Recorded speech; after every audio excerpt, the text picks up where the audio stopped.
આ મોબાઈલનો યુગ છે અને આ મોબાઈલિયા જનરેશન છે. મોબાઈલ વાપરો, અદ્ભુત છે. કદાચ પૃથ્વી પર જેમ જેમ દેવોને એ લોકો વચ્ચે સમુદ્ર મંથન થયું ને અમૃત નીકળ્યું, એમ હું માનું છું કે આ સમયમાં ટેકનોલોજીનું આ અમૃત છે. બહુ સરસ છે એકબીજાનો સંપર્ક કરવાને. હવે તો 10,000 ફેસિલિટી છે. ગમે તેટલા હજારો માઇલો દૂર બેઠા હોય પોતાના માણસનો અવાજ સાંભળી શકાતો હતો ને, એના બદલે હવે તો એકબીજાને રૂબરૂ જોઈ શકાય. દરેક કાર્યક્રમોનો વિડીયો મોકલી શકાય છે. આપણી દરેક તસવીર મોકલી શકાય. દરેક વસ્તુનું જીવંત પ્રસારણ આપણે આપણા મોબાઈલથી કરી શકીએ. બહુ અદભુત છે. પૃથ્વી પરની છેલ્લી મહાન શોધ છે. બહુ મજા આવે છે. પણ એવું દરેક સારી વસ્તુ ને બીજી સાઈડ ખરાબ જ હોય છે.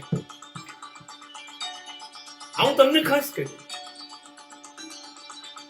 ગુલાબ જાંબુ ને કાજુ કતરી થી અદભુત વસ્તુ મને તો જીવનમાં બહુ પુષ્કળ મજા.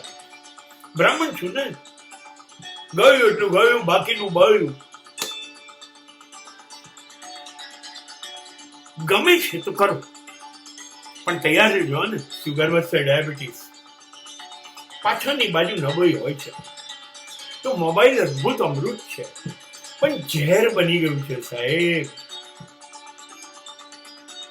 જયારે રસ્તામાં દરેક જણને ચાલતા જોઉં છું ત્યારે એના હાથમાં મોબાઈલ. બસ સ્ટેન્ડ પર ઉભો છે તો મોબાઈલ, ટ્રેનમાં ઉભો છે તો એના હાથમાં મોબાઈલ.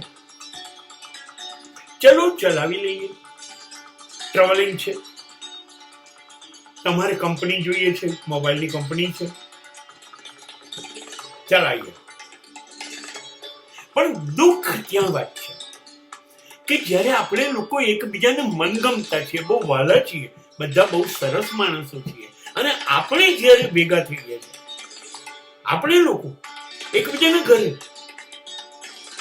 એકબીજાની સાથે પાર્ટીમાં, તો આપણે એકબીજાને રૂબરૂ સામે જોઈ રહ્યા, એકબીજાની ધડકડ ગણી શકાય, એકબીજાનો શ્વાસ અથડાઈ શકે, એકબીજાની લાગણીઓ જોઈ શકાય, ચહેરાના ભાવ જોઈ શકાય. આ જોવાના બદલે આપણે મોબાઈલની અંદર ડાચા ઢાલીને બેસી રહીએ. કોઈ આ જુએ, કોઈ એ જુએ. જે જોવાનું છે એકબીજાને ના જોઈએ. હવે પાપ થઈ ગયું સાહેબ. આ મોબાઈલ ઝેર થઈ ગયો. મને એવું લાગે છે કે તમે મને ના બોલાવો તમારા ઘરે, તમે મારું અપમાન કરી રહ્યા છો. હું જીવતો છું યાર, અને તમે મારી સામો નથી જોતા, મારી લાગણી નહીં. એ સાહેબને ચા આપી દો, એ સાહેબને કોફી આપી દો, અને તમે પાછું તમારું નેટ ઉપર કઈ કામ કર્યા કરો, તમારું મોબાઈલ ચલાવ્યા કરો. એક રમકડું બહુ મહત્વનું, પણ હું બહુ મહત્વનું છું, અને મને કોઈ કઈ ગણતો નથી.